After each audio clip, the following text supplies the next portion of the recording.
Okay, so now we're recording. We're going to share the screen and we're going to go into the differences between, there we go.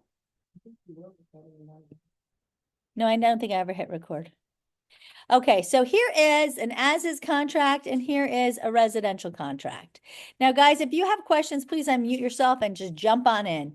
But as we talk about the two contracts, they're exactly 100% the same until you get to, let's get on over here. You go through the beginning part is the same. We get to the monies. By the way, oh my gosh, I saw one the other day. I could cry. Let's just quickly, this is not what we're talking about here. Let's pretend this is a VA contract. Let's pretend it's $100,000, which is ridiculous. Let's pretend you're putting down 10,000. Let's pretend it's VA. So what is that? How much loan to value? 100%. Thank you, Teresa. It really wasn't a trick question. Which if it's 100%, how much is that going to be here under financing? $100,000. Again, not a trick question. So how much is balance to close? Thank you. Negative 10,000. Yeah. You know what I saw under balance to close? 100,000. Yeah. I was like, boy, that seller's going to be really happy. They're going to be getting, $210,000 for that house. That's really fabulous.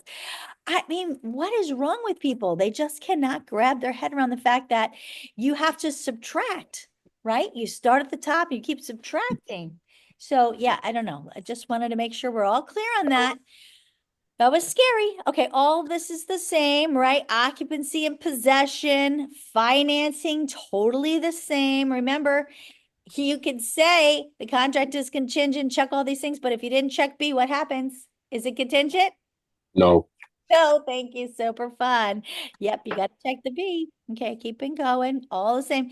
We get here, closing costs. This is where the contracts change. Okay.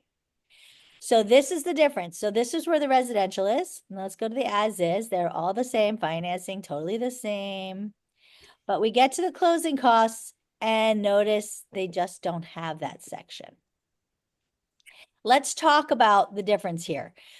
Does everybody know? We have some new people. So if you've been with me, you know, but for the new people, those of you who've been with me and heard me say this, you cannot speak right now. Sorry, can't say.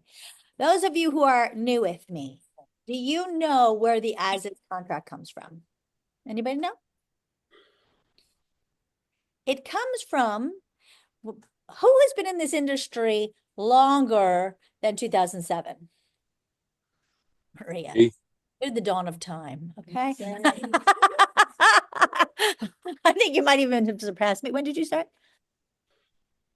Yeah. She's older than me. Just kidding. That's right. I was 4. Just kidding. Yeah. Well, let's just say those of us who've been licensed before 2007, we remember a time when there was no as-is contract, right? And the reason is because there was this crazy idea. Imagine that when you buy a home, you might want an inspection done. Oh my gosh. And you might think it's a good idea to pre-negotiate that. Could you imagine? Like, let's talk about things like, general repairs, right? Wood destroying organisms. And how about necessary open permits or permits that should have been pulled?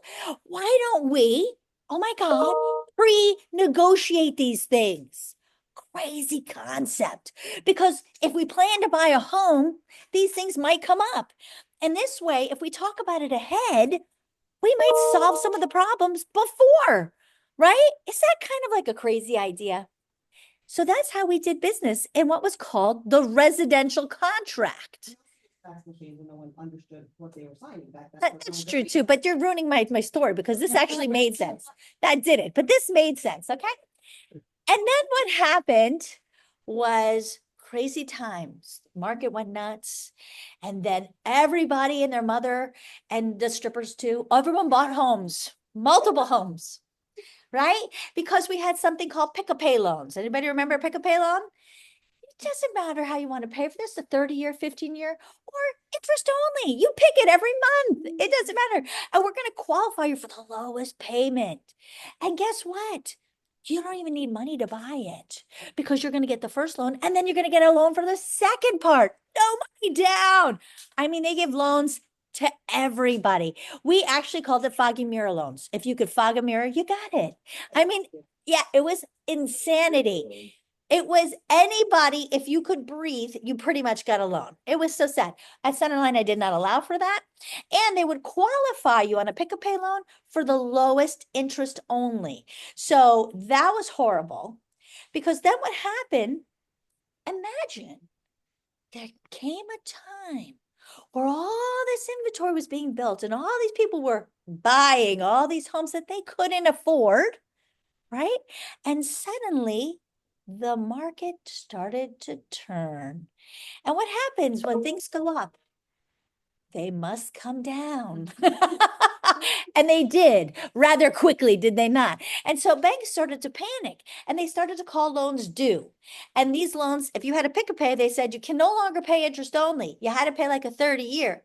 Well, these people were barely qualified at the interest only. They couldn't afford a 30-year. They were saying they were qualified at say 500. Now they have to pay 2,500. I'm like making up numbers here, but they couldn't, right? So what did they do, guys? They didn't have any skin in the game. They didn't put any money down. So what they do? They walked away, right? The days of the foreclosures and the short sales. Super fun times, right? So now who became the biggest landlords of all time? The banks. The banks were the landlords. The banks just wanted to get rid of these things because they didn't want to be in the real estate game on that side. They wanted to lend you money, but they certainly didn't want to own these homes, right? So what did they do? They said, just take the homes, take them as is. We're not going to do anything. We don't care about it. And thus was born the as is contracts because the attorneys decided that's a great idea. Let's come up with these things on our side too. And thus the as is contract as we have it today was born. So when did that come out? 2008 or 9? I think the original probably was about 2009, 2010. Roughly around there. I don't even remember. I don't look back, but it was some scary times, but right around then. And here's the concept. An as is contract means you're buying the home what? As is.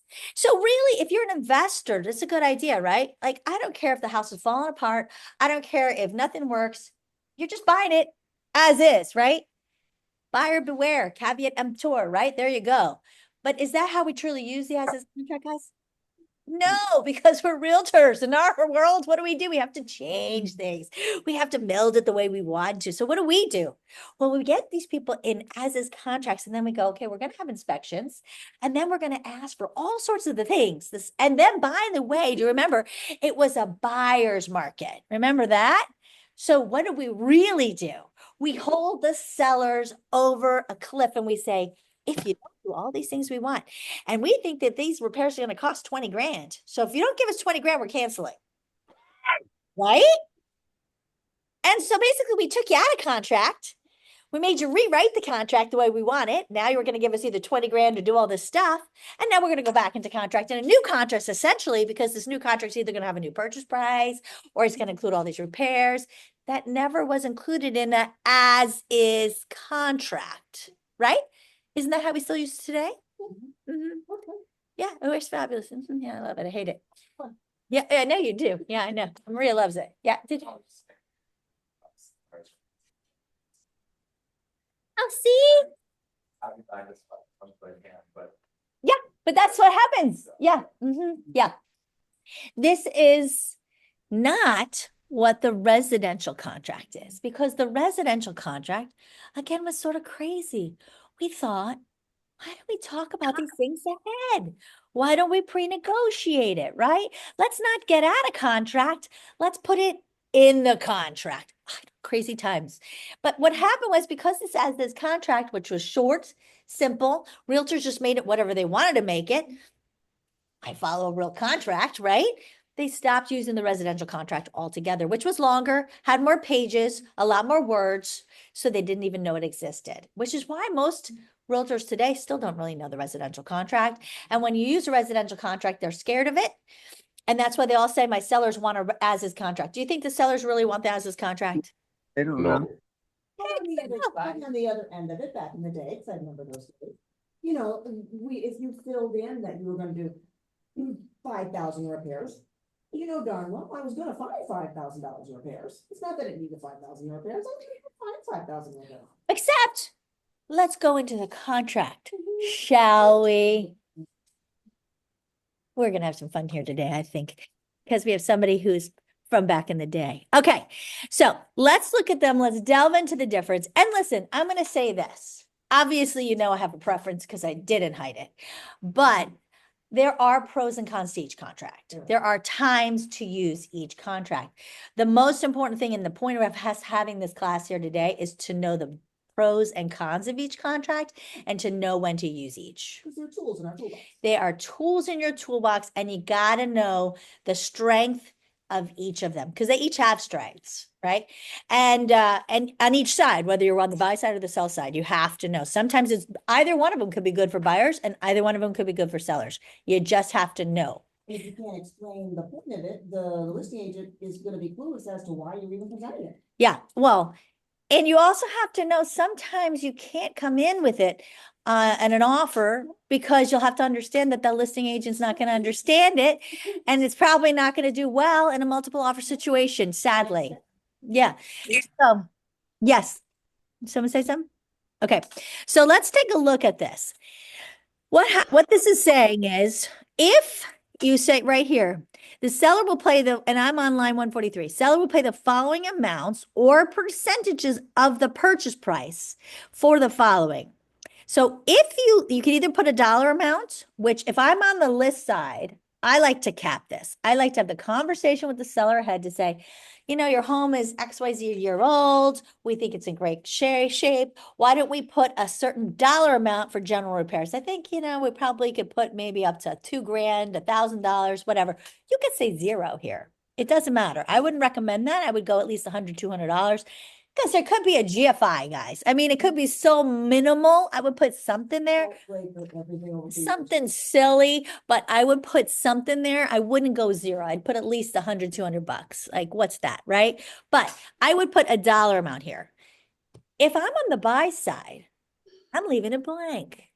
Now that's, you know me, I'm always like, don't leave blanks, but I'm leaving it blank because if you leave this blank, and everybody leaves things blank if they're not my advisors, right?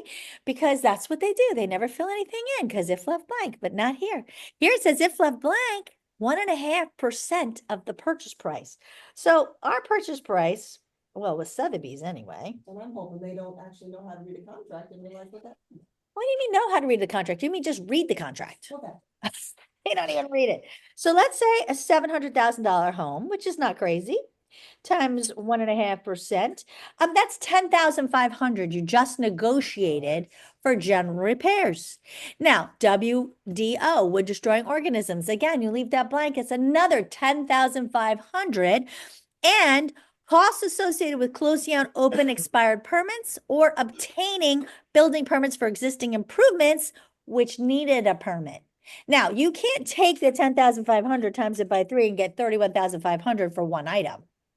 You can't do that. That's not like, okay, it needs polyubutylene piping, so let's just multiply times 3 and use the 31,000. No, you can't do that. But it's for each specific section. So 10,500 for each. Okay, everybody clear on that? So if I'm a buyer's agent, I love this contract because it's the easy way to pre-negotiate for repairs without the other side even know you did it. They never know. But it does say costs associated Hold on. with closing out.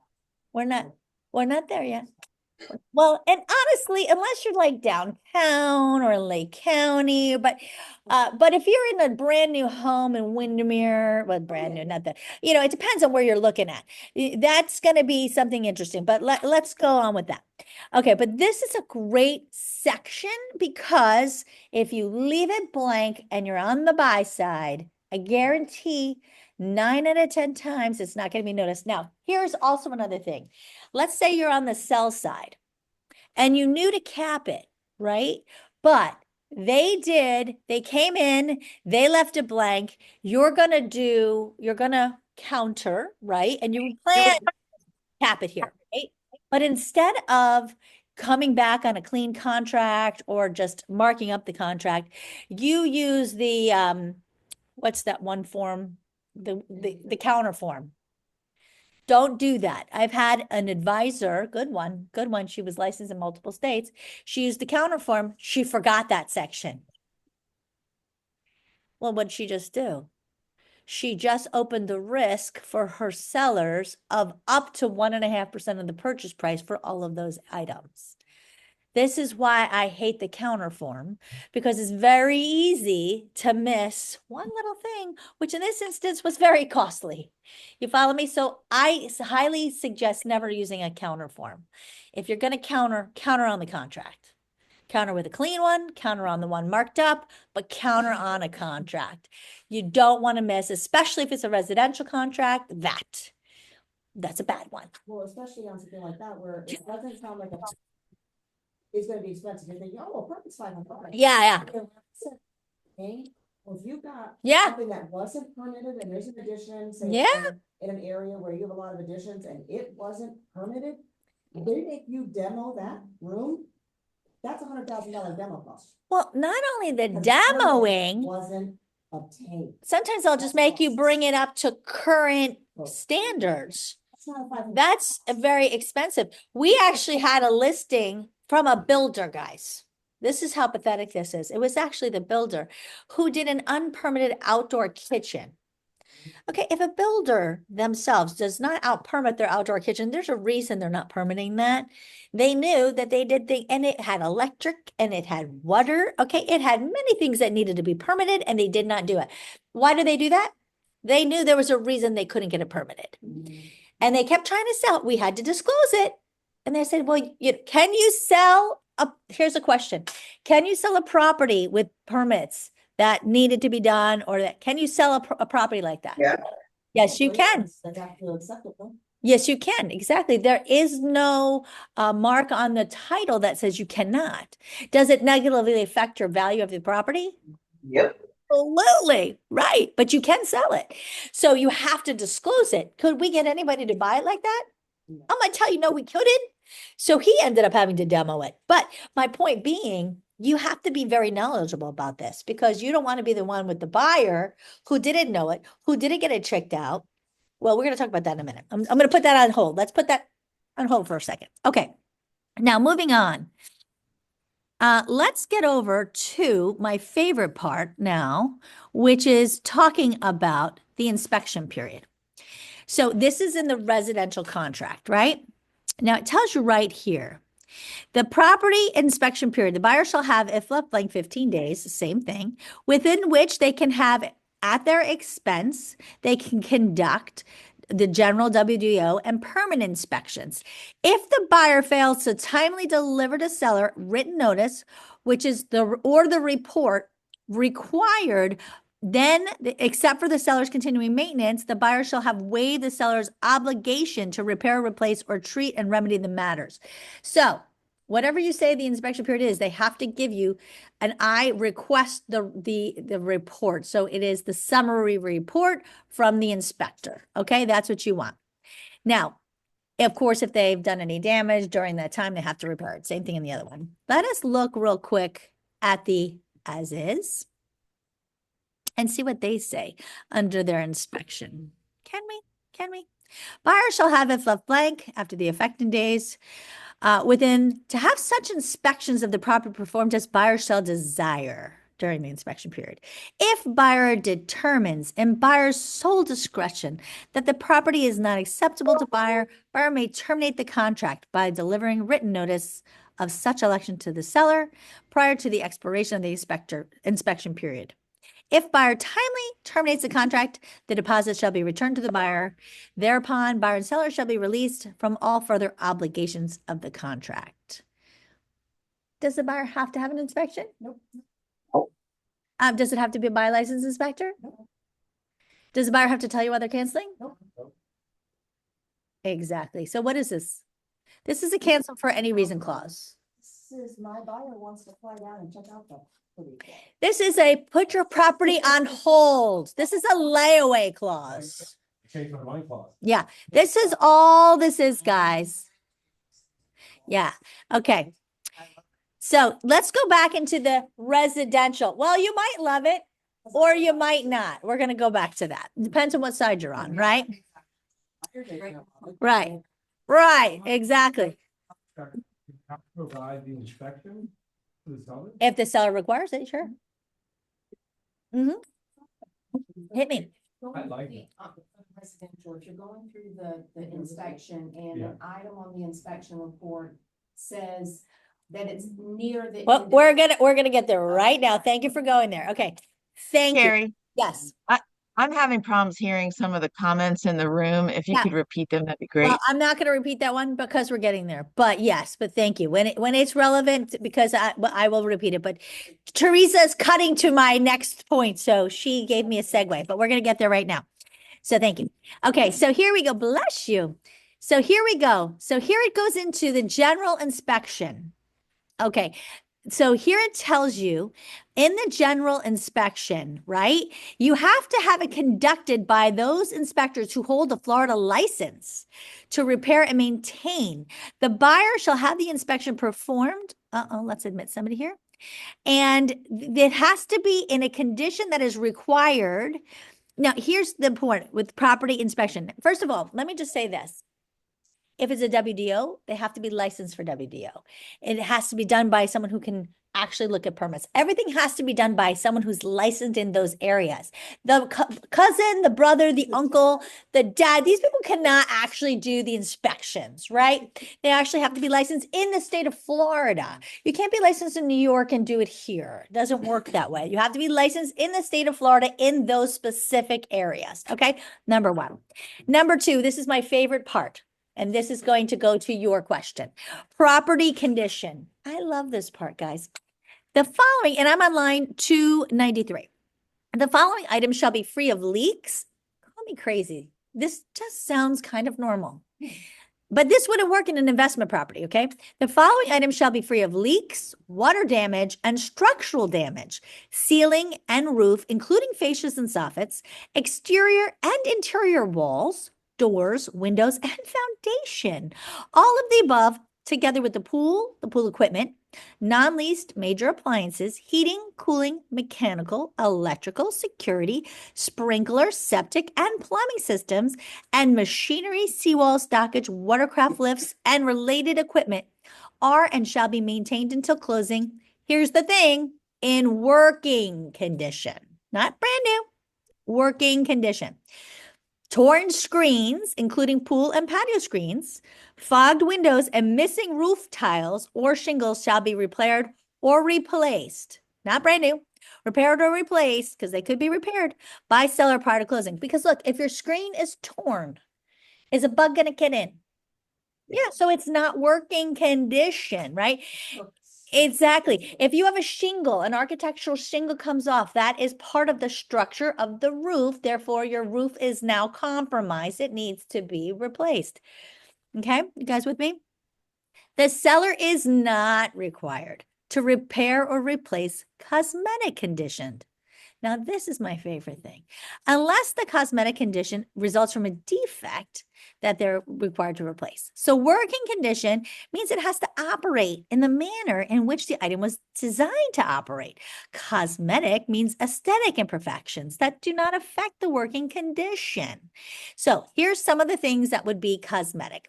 Pitted marcite, tears, worn spots, or discolorations of floor coverings, wallpaper, or window treatments. My favorite, nail holes, scrapes, scratches, dents, chips, or caulking in ceilings, walls, flooring, tile fixtures, and treatments. Nail holes, scrapes, scratches, dents. Oh, I just read that. Mirrors and minor cracks in the walls, floor tiles, windows, driveways, and sidewalks. Pool decks and garage and patio floors. Guys, how many times do you get pictures of your inspections with the caulking? Everywhere. The cracks in the tile, the cracks in the garage, the cracks on the stucco, and all of those things are cosmetic.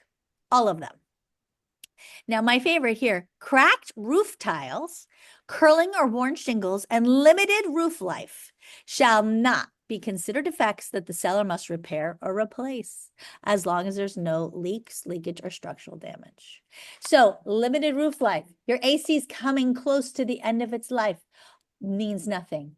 The seller should seek further information, nothing. The report must say, must repair or replace. If it doesn't say that, it means nothing.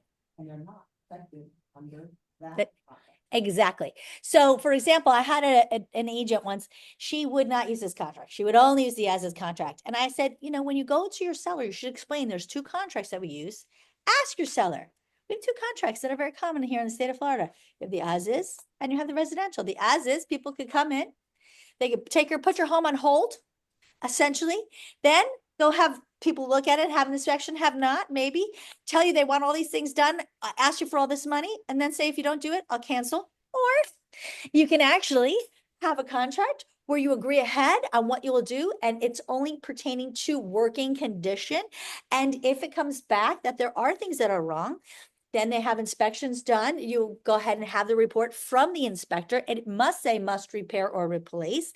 Then you get the estimates done. And if it's beyond the cost that you've agreed upon, now you negotiate. If it's more than that, you could decide if you want to pay it. If the buyer wants to pay it, maybe you split it. If you can't come to terms, then the buyer can cancel and get their money back. Which would you prefer? What do you think the seller is going to say? I'll take the cancel for any reason clause. You really think? Tell me one seller who's going to say that. None. So she did it. They picked this one. And guess what happened? Somebody they came in with an as is. I said, counter on this contract. So she did. And then they came in with the time for inspection, and they came in with the ridiculous, all the caulking, all the dents, all the nail holes, the ridiculous of all the normal things that they asked for. And I said, okay, now go back with this contract, highlight all of those things in this contract and say, thank you so much for letting me know all the things your buyer will be doing after they close. We'll look forward to seeing you at closing. And she was so excited. Seller didn't have to do one thing. You know how many times those stupid reports, those stupid things they ask for are everything that are cosmetic. Did that inspection that they paid $300 for. That's why Exactly. you paid $300. They don't know how to do a report properly. They're not $300 anymore. Well, there Well- are several out there, but But, you know, the point is, listen, if you have polybutylene piping, guys, that's a real issue, Yeah. right? It, you know, there are things that are, you know, but here's the thing, guys. Limited roof life is not something a seller has to take care of. Now, here's the point, and this is really important. We have to understand this. If I have a seller with an old roof, I'm using this contract. Oh, yeah, all day long. If I have a buyer, I'm using it as is all day long. Because yes, they may be able to get insurance, but it might be so high that it's going to really be too much for them to go into contract on this, because it's going to throw them out of their, you know, they may still be able to get the loan. They may not get denied the loan. So now they can't get out in the financing contingency. So I need to be able to put them in an as is so they can get out and jump on the insurance stuff right away to see how much that insurance is going to cost on that. I would use an as is on that. Now, even if the seller's asking for a residential, I'd still go in on an as is if it's an old roof. But if I'm the listing agent, and you know, no listing agents are going to be that smart, really, unless they're ours, to even know to do that. I'm going to tell you that right now. Is it right? Yeah. But if it's one of ours, I'm going to say, if you have an old roof, go in on the residential, because they can't back out because of that. Yeah. So you're saying if, you know, one of the new ones that I'm listing, it's a tile roof, but it is original, it's like 1997. Yep. But even if we ask for, let's say, a residential, right, and the buyer comes in with as is, and we're gonna be kind of like. You yeah, counter. So Alejandro says he has a listing with a tile roof from 1997. Now, here's the first thing. A tile roof, especially if it's a hot mop. Does anybody know what a hot mop is? Except for, I know that Maria does. A hot mop is actually, they get on the roof and they mop the tar onto that roof. That is the structure of the roof. The tiles are merely decorative. Okay, that really does last 50 years. I mean, that's a strong roof. But unfortunately, per insurance, they say 20 years. It's like ridiculous, this whole thing now. So in that specific instance with your seller, I would definitely say, Seller is, I would talk to the seller, of course, always tell the seller, explain the situation, but I would advise and explain why to say we're requesting a residential contract. Now, a buyer, or don't say anything. You can say nothing. Let the contract come in an as is, because, you know, let's face it, we're not in a seller's market right now. It depends on where it is. We might be in it could be, it depends on where it is, right? It's more of a balanced market, really, in a lot of places. So let's say you don't say anything, an as-is contract comes in. What you can do is counter on a residential contract. Oftentimes, that's the best way to do it, is come back with a counter on a residential contract. So don't even put, for most of my listings, I put, requesting as is contract on realtor remarks, but on this one, don't put that. Just let. You it- say requesting an as-is? I wouldn't say anything. No, but what I'm saying, but for this one, don't say anything. Yeah, I would definitely not say requesting an as-is, because if you want to counter on residential, why would you say you're requesting an as-is? And why do you say requesting an as-is? See, that's exactly, you are, God help me, you are that advisor. I would be calling you and saying, why is your seller requesting an as-is? Because it's not supposed to be you. It's supposed to be your seller. You're supposed to be asking your seller which one they want to use. Because the as-is does not protect your seller. Yes, Marima. Okay, so if, let's say we have the as-is, the residential, and we are, you know how it says that these sprinklers are part of what has to be in working condition, Yep. but they already have on there that the sprinklers are not functioning. And let's say your buyer's already aware of it, you know, everybody's aware of it. So then what would you do if you have that residential contract?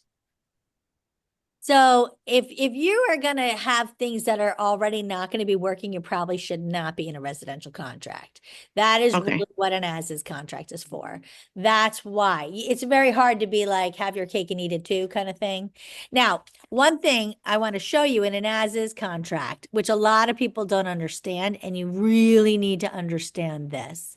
If you're going to come in, especially if you're representing your buyer, and you want to come in, I think it should have been here, with an as-is contract, because I know many of you love your as-is contract. Here's the property inspection. Okay, here you go. If you have an as-is contract, and if you've been with me, you know this. If you have not been with me, you'd probably, okay, hold on. If you have not been with me, you're new with me. If you're in an as-is contract, whose responsibility is it to pay for open permits?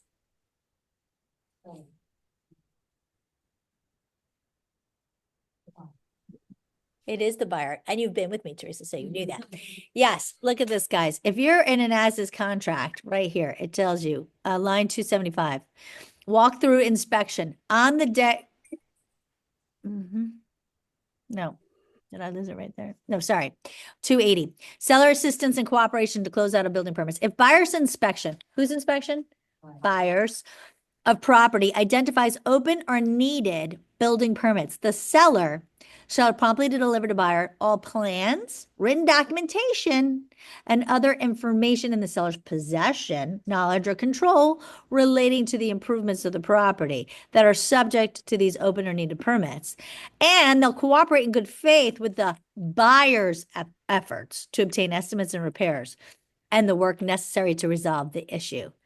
The buyer's efforts. The seller is obligated only to cooperate to execute necessary authorizations and to allow them access to the property. It is the buyer who has to conduct the inspections, have the estimates done, and the buyer has to pay for it. The seller shall not be required to expend or become obligated to expend any money. Yes? Does it, because that's coming from the point of view, if, it comes to the buyer's inspection, what comes up in the lien search? Well, that's the problem. It never comes in the inspection. How many inspectors actually look at building permits unless you've told them to do that? So oftentimes, this is what happens. It comes in later. And because if you did, let's say, a 5 or 7 day inspection, oftentimes you did not know that there were open or needed permits. And then you have the lien search done later and you find out there are open or needed permits. And how many times they tell the seller, oh, you have to take care of that. Well, guess what? If you're in an as-is contract, and you can't send it to me, I'd be like, no, read your contract. It's on you, my friend. So here you go. Knowing what I know, if I have a home that is old, that has open or needed permits, I probably would come in on an as-is contract. And I'd say that's on you, my friend. And But would they- probably nobody knows it. Nobody knows it. And can they cancel because of it? No. No. You can't. The lender- Yeah, I had something. Yes, the lender cannot stop them from closing because it has nothing to do with clouding your title. Now, could they sue because they could say that it could negatively affect the value of their property? Yeah, but good luck with that lawsuit. No one's gonna do it. How about an FHA contract? Does it matter? Mm-mm, The liens? mm-mm. Okay. Can we put something under additional comments? Well, here you go. Of course, we can because we have, because of course I have verbiage already pre-written by an attorney. And I always make my inspect check, and I also have, Under clauses, if you ever go in, which I know all of you do, on an as-is contract with your buyer, don't ever do it without writing in here this one, right here. Seller is responsible to close out all open and expired permits and to pull permits for all work not properly permitted prior to closing. Can we not just, can admin not just put that on our template? No. We don't want it on every template. there's Yeah. some permits that the seller. So you put that on an addendum or on the contract? Put it on the contract under additional terms. Some municipalities will not let it, if the seller has it. So- But because we're not the only ones using the dot loop, that's why we can't bake it into every contract. It's not just my team, it's other people. So if I bake something like this into dot loop, it'd be for us, it'd be Danny's office, it'd be Patricia's office. That's the problem. Yeah. So I had Phil do this for me. Mhm. Yeah. So that's the point there. So when you guys are considering which one am I using, there's a lot of things you have to consider. But one of the biggest things you have to know is if you're in an as-is contract, they really have to be very aware of the fact that you really have to think about the permits because that is going to be on the buyer. Okay, that is the most important thing. Yes, they can cancel for any reason, but only during the inspection period. That is it. You have nothing else after that, right? The other thing that you really have to understand, and this is a big one, and people mess this up all the time too. Not my people typically, but so you have, let's say, 7 days, right? And you want to, because you're going to do what other people do, you get your inspection done and you want to ask for all sorts of the sun, the moon, and the stars. Yep, I love it. And so you put in an addenda asking for whatever you want to ask for. You want them to clean the pool, you want them to change the AC, you want them to whatever you want to do. And you put it in by day 7, right? Well, you have to get a response by day 7 because if they don't respond to you by day 8, guess what? You're closing on that property. The past inspection. You're past inspection period. So what you have to do, if you're not hearing back, is send 2 things. As long as your buyer wants to do this. You have to send that addenda and a cancellation form. Yep. Because if your buyer's like, I want this or I'm canceling. Because then you have to say it's either this or we're canceling. Because if you don't send both, you're closing, you're moving on, it's done. I can't tell you how many people are like, oh, well, more people that have submitted it to us. Well, we sent the addenda. Well, thank you for sending it. That was lovely. We didn't respond, which means that we're not doing it. And so therefore you're closing. Yep. That is not the case in the residential. So let's go over the residential, shall we? In the residential, you have, where are we at the time frame? Let's say 7 days. Where's my time frame? Property. Did I pass it? I think I passed it. Yeah. Here you go. Let's say you have 7 days. You have, let's say, 7 days to get the inspection part of the report, the summary report, to the seller. But now everything starts. Yes, you don't have to worry that it hasn't been decided upon, monies haven't been done, because now the seller has to go and have his estimates done. He has to go and see what it's going to cost to get those things repaired. Like, let's say you found on your inspection report, there's polybutylene piping. He has to go seek a plumber, see how much it's going to cost to get the polybutylene piping fixed, or whatever the case is. Shouldn't be finding that out at the inspection. That should be No, disclosed. no. You don't do it in a residential contract, the seller does it. Because you've simply had your inspection report where your inspector has found must repair, must replace. And by the however many days you have that time period to get the report to the seller. Now the seller can go ahead and get the estimates for the work done. Now, if he gets the estimates to you and it's far beyond the cost you've agreed upon, then you have the chance that you can get estimates done at the same time, and you could compare estimates if you need to. So there is a time frame that you can now go ahead and both get estimates to compare if it's beyond the cost. I typically don't see that happen. Most of the time what happens, because it's much more civilized, what typically happens is the seller will get the estimates. They will come back to you if it's many more things than is beyond the cost. And they will say, here's the estimate of all these repairs. Which ones would you like done? Or would you like a credit? That's typically how it's done. And then, or would you like us to do more and you contribute some, or we contribute more? That's usually when the negotiation happens. But you do not have to have it done within the time frame of that inspection period. All you have to have done within that time frame of the inspection period is to have your inspection done and give the report to the seller. But you better be using a good inspector who doesn't write stupid things like speak to the seller, find more information. Yeah. All those things are stupid. It has to say must repair, must replace. Or recommend a. Oh, please, dear God. something- Don't say any of that retarded thing. You need to have a good inspector. What about if there's, and at the door, there's where the cat has scratched it, there's like a gap, a sprayed carpet, is that considered cosmetic or? Yeah, so Teresa asked, what if at the door, the cat has, really made it all frayed? That is cosmetic. Yeah, that is cosmetic. You want to negotiate that in the price if you're gonna use. Yes, exactly.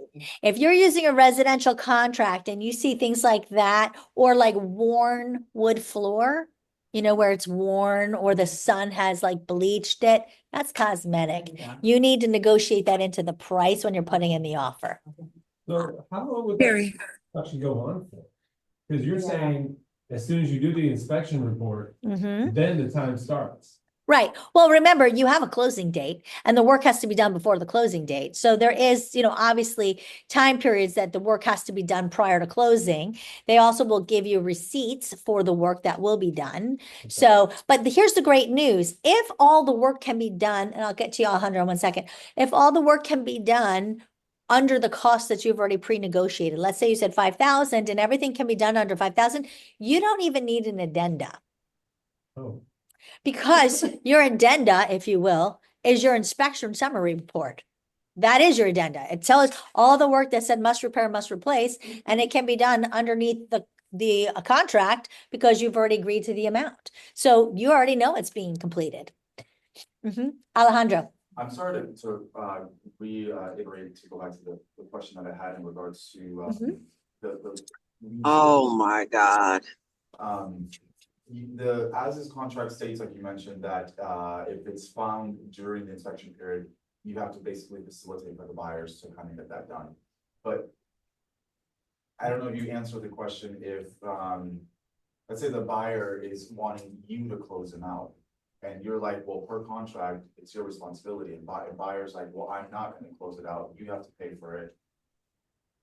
What happened? So Alejandro asked if you're in an as-is contract and the buyer said beyond the inspection period, you have to close it out. It's your responsibility. What happens is you say no. And if they don't close, they lose their deposit and they're in default. So, but because this is happening in one of my other transactions that I have. It's happening to him right now. It, Okay. inspection passed, Mhm. search came back, there are 3 open permits from 2008 for Uh-huh. the pool.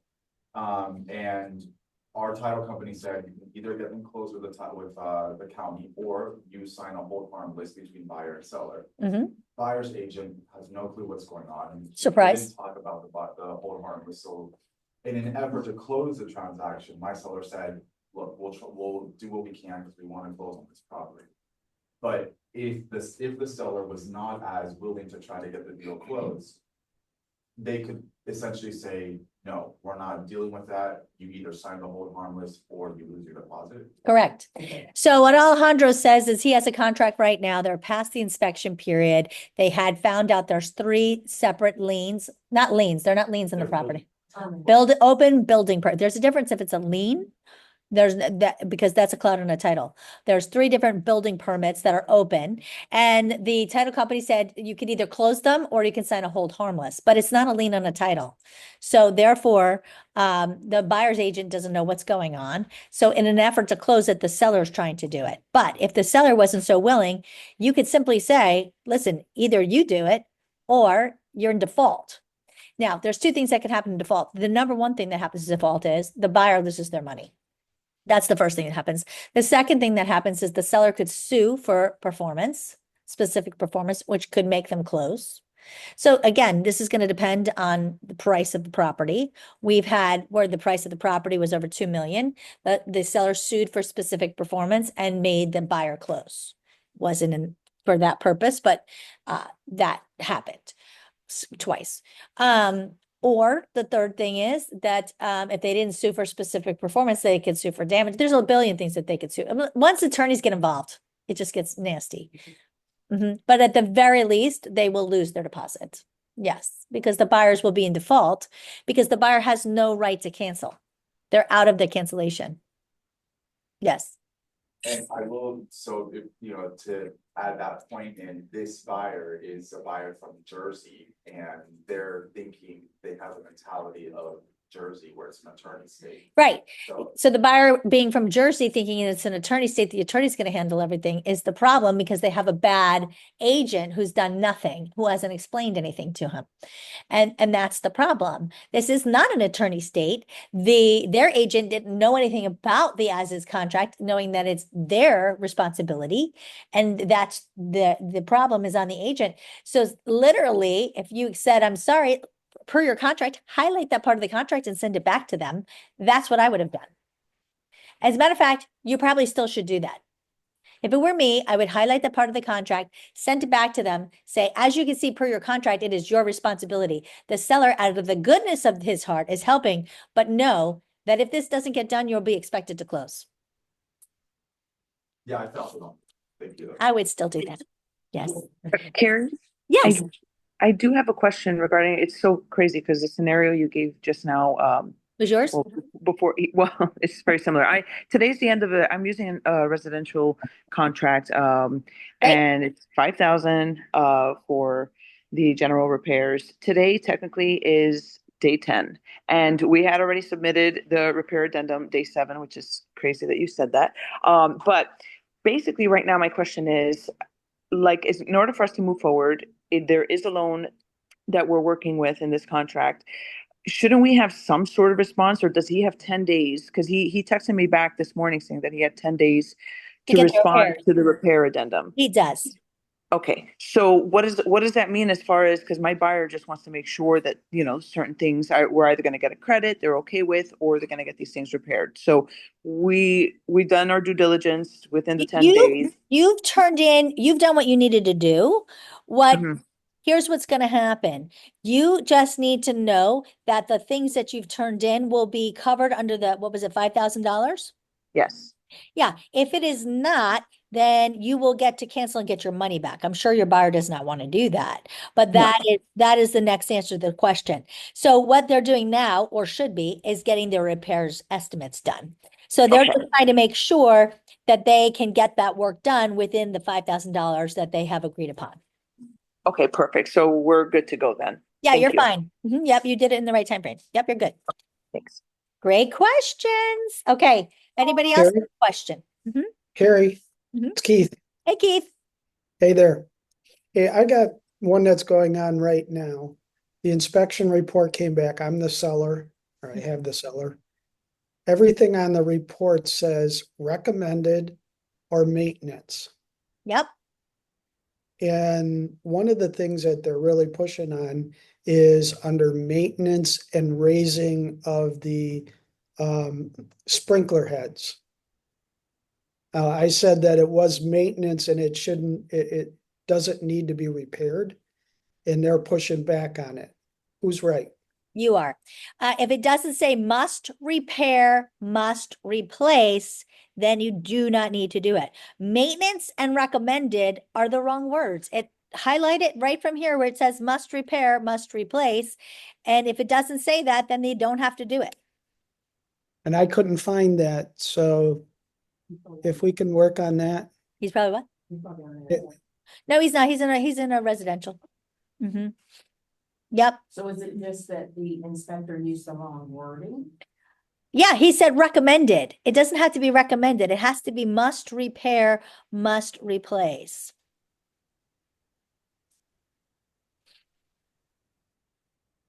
And that's what I was looking for, but we've done we're looking at doing half of the report, even though it says maintenance or Is it in working condition? yeah, they Then you pop don't up, have they to water change them. it. But is it working the way it's? It's working in the way it's intended to. Yes, he's recommending that you change it. I'm sorry. There's nothing wrong with it. No. Well, that's not even. Right recommend- here. Seller must repair, must replace, right there. Where? What line? 307. And also sellers obligated to repair or replace line 300. Unless cosmetic resulted from a defect, the seller is obligated to repair or replace working condition. And it is not a working condition. And it also says it along with, I can find it for another one, but I don't want to. Okay, Carrie, we can do this later. Yep, but it has to say must repair, must replace. Okay, that's what I thought, but Yep, let's take it offline later. okay, Carrie, I don't Yes. want to take everybody else's time. yes. in the state of Florida, do buyers actually go in and get their own estimates of repairs at the time the inspection period is ongoing? Because that's kind of Only what if we it's do. an as is. If it's a residential, no, because then it's done by the seller. Okay. Depends on the contractor and. Yeah, right. Yep. Kelly, can I Yes. ask, what about when you have a residential contract, but they add the as-is addendum to it? Oh, never, ever allow it. If you have a residential contract, that's have your cake and eat it too. There's two addendas that you never want to allow. That is one of them. And I'll show From you. the seller perspective, but what about from a buyer perspective? Well, if you can do that, that is your, have your cake and the Right. as is and the right to inspect, right to cancel. Those two addendas, if you are the buyer and you use a residential contract and you use either of these, which by the way, they're the exact same one, so I don't know why there's two of them, but they turn it into the as is clause, which gives the buyer the right to cancel the contract at will. Mhm. No. The as is, you could add an as is or a right to inspect, right to cancel, which by the way, they do the same exact thing. Well, because then you're obligating the seller to do 1.5% of, yes, and making an as is. No, what I'm saying, it's like sneaky. It's sneaky. Never allow them to do that if you're on the sell side, but look at this. As is writer right here. So let's take a quick peek at it. Yep. So the as is seller's obligations with respect to this. So they're still obligated to do all the things that they were, but the buyer shall have, if left blank, to have the inspections, and they can still terminate the contract. Well, if they don't understand and they're used to doing the as is contract. So this is and then they still have to maintain the property. So that turns it into an as is, and then the right to cancel one is just as bad. So I have seen people try to turn in both of these, right, to cancel and as is, and I was like, are you kidding me? Why would you do both? So right to inspect, right, in lieu of inspection period, the buyer shall have blank days with which to have such inspections performed, and then they can cancel the contract. This is ridiculous. So I have seen people do a residential contract and turn both addendas in, which of course we left and kicked out both addendas and went with the residential contract. But that has been when we have asked for the residential contract. But thank you, Janice. That's a very good point. If you are asking for the residential contract, never, ever, ever accept either of those addendas. The right to cancel and as is, never accept them with your residential contract. Now, if you're the buy side, sure, that's a have cake and eat it too. I mean, what the heck? Why not? Yeah. Earlier you were talking about, assuming it was on, so if you can switch over, you're using the residential, so you're on the listing side. Yep. So you're on, so they've done the inspection, they're coming back, Yep. and you're talking about the dates. Yep. Normally, I'm using the as is, and normally we would be keeping track of the dates, and if we've got the addendum coming in. You had mentioned something about the dates and working it into the addendum? Was that what you were saying? Having, run that by me again, you basically had the wording in the addendum to cancel by the certain date, is that what you're No, saying? I had, when an as is contract, you have two addendas. Yeah, yeah. You have, that's what I was saying with that. But in a residential contract, no, I wouldn't put a dates in there because, So on repairs, you were saying something about the deadline. oh no, the deadlines are built into here, so you don't have to put them in there. I don't, no, I didn't, you don't even need an addenda for the residential. If you don't get an answer from. You have 10 days for them to get back to you about the repairs. It's in here. Just keep track of the date and we just cancel, we just tell them, look, if you're not gonna do the repairs, we can't come to an agreement on this as is. We just send them the cancellation. We say, look, we're canceling. We just keep track and we send them a cancellation. Because you're doing it within your inspection period. Yeah, we In the send that. residential contract, what happens is you put it in your report by your inspection period. They have 10 days to get back to you with the now, if you have conflict, then you can now go ahead and get your own numbers done if you had to. Normally that never happens, but then they have time to go ahead and get the repairs done. Yeah. And that has to be done prior to closing. So Okay, yeah. okay. That's only on that one. I think Yeah. what my brain was going was, normally we just keep track of the date and we send the cancellation on the as is. So I was wondering, should we put that verbiage into the addendum, the repair addendum on the as is? It's, canceled if you don't accept this addendum or something, or keep it separate. I still would probably do a separate keep it separate. cancellation because you don't want it to have Keep it any clean. question. Yeah, I would Keep keep it it clean. Okay. Yeah. Any other questions, guys, before we, oh yeah, Alejandro. I know that you mentioned on the residential, it states that there's a section that says that it has to be kept in working order or. Yes, both of them do. Both, whether you're in an as-is or you're in a residential, they also have to maintain the property in working condition until closing. So let's say the refrigerator breaks down in either contract you're in during the time that the seller has the home. You have to repair that refrigerator before closing. That's an ongoing maintenance. They both have it. Yep, it's the ongoing maintenance. The Mhm. seller has to, right? Seller has to. Mhm. It's called ongoing maintenance. Mhm. Yep. It's not that refrigerator. Why wouldn't it? And I don't want that to happen. And I'm gonna go to the street over now, if they are, I don't do a lot of these, but if they are involved with that specific fancy super duper blue light special refrigerator. So, Mm. I have a silly question, Carrie. Hit me. A bottle or something like Okay, that. regarding the repair addendum, they didn't Yep. sign.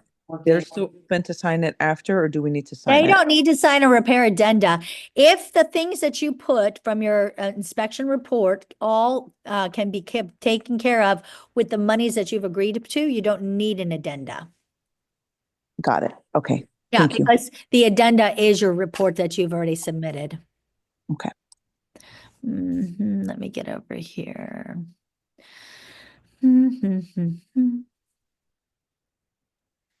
Survey home And one. you submit the whole report, not just the parts that need repaired or replaced. No, you only want to submit this summary report. They own Okay. I know Yeah. that they removed it. I cannot. find No, it. they did not. It's in both of them. You must maintain the property in working condition until it closes. It's in both of them. it. Be hearing that I cannot release the entire report. It's without in the- myself. Yes, do not release the entire report. No, you don't want to release the entire report.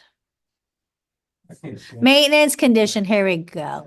Property maintenance, except for ordinary wear and tear and casualty, seller shall maintain the property, including but not limited to lawn, shrubbery, and pool in the condition existing as of the effective date. So if the AC is working, It has to continue to work but until you it's not close. going down, then lower than 75. It doesn't matter. It's still working. So Yeah, again, nothing has to go to new, nothing has to change. It has to be working in the same condition as it was as of the effective date. Yeah. They can't let the pool become a problem. Yeah, if the pool looks fine and then suddenly the pool filter no longer works, right? If the pump stops working, that's a problem. It has to be fixed. Exactly. Yeah, property maintenance. It's in both contracts. Section 11. All right, guys, anybody else? Did everybody kind of, I hope, understand now the clarity? There's clarity about why use one contract over the other? Everybody like a little contract, overview sometimes? Is that good? Okay. So maybe we'll do some more contract stuff because clearly we had some confusion about some things. So maybe I'll go over some more. Because honestly, I mean, I've been selling for 10 years, but I've only used it one time. Me too. And all my other brokerages before were always like, use the as is because it's a protection one. So I've always just learned. The protection one, I think I'm going to throw up right now. It is not a protection for buyers. I'm going to throw up right now. Hold on, I have to. It's strategic for buyers. It's not protection for. It's not protection for anybody. It can only be During the frenzy. I didn't know that.